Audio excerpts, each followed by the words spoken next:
গ্রীষ্মকালে সূর্যের আলো ও তাপের কারণে ছাদে রাখা ট্যাঙ্কের জল খুব গরম হয়ে যায়। এমন পরিস্থিতিতে আপনি চাইলে কিছু সহজ পদ্ধতির সাহায্যে এই ট্যাঙ্কের জলকে সম্পূর্ণ ঠান্ডা করতে পারেন। চলুন তাহলে সেই উপায়গুলি জেনে নেওয়া যাক। অতিরিক্ত তাপ প্রতিরোধ করে এমন কভার বাজারে সহজেই পাওয়া যায়। এমন অবস্থায় পাইপের উপর কভার লাগিয়ে ট্যাঙ্কের জল ঠান্ডা রাখতে পারেন।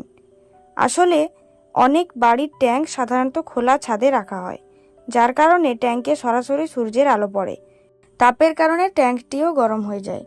জলের ট্যাঙ্কে ঠান্ডা রাখতে আপনি তাতে হালকা রঙের পেইন্ট লাগাতে পারেন। আসলে গাঢ় রং দ্রুত তাপ শোষণ করে, যার কারণে ট্যাঙ্ক দ্রুত উত্তপ্ত হয়। এছাড়া ট্যাঙ্কের বাইরের দিকে চুন বা মাটি লাগাতে পারেন। ট্যাঙ্কে হালকা রঙের পেইন্ট লাগালে ট্যাঙ্কে সূর্যের আলো প্রতিফলিত হবে, ট্যাঙ্কের জল দীর্ঘক্ষণ ঠান্ডা থাকবে। ট্যাঙ্কের পাশাপাশি পাইপের কারণেও জল উত্তপ্ত হতে পারে। এমন অবস্থায় পাইপকে সূর্যের আলো থেকে রক্ষা করতে কাগজ বা কভার ব্যবহার করতে পারেন। অতিরিক্ত তাপ প্রতিরোধ করে এমন কভার বাজারে সহজে পাওয়া যায়। এমন অবস্থায় পাইপের উপর কভার লাগিয়ে ট্যাঙ্কের জল ঠান্ডা রাখতে পারেন। ট্যাঙ্কটি ছাদে রাখার কারণে গ্রীষ্মকালে জল গরম হয়ে যায়। এমন পরিস্থিতিতে আপনি জলের ট্যাঙ্কের অবস্থান পরিবর্তন করতে পারেন। এজন্য ছায়াযুক্ত জায়গা বেছে নিন, যাতে সূর্যের আলো ট্যাঙ্কের উপর না পড়ে এবং জলের তাপমাত্রা অনেকক্ষণ কম থাকে। গ্রীষ্মকালে জলের ট্যাঙ্কে একটানা সূর্যের আলো পড়ার কারণে জল খুব গরম হয়ে যায়।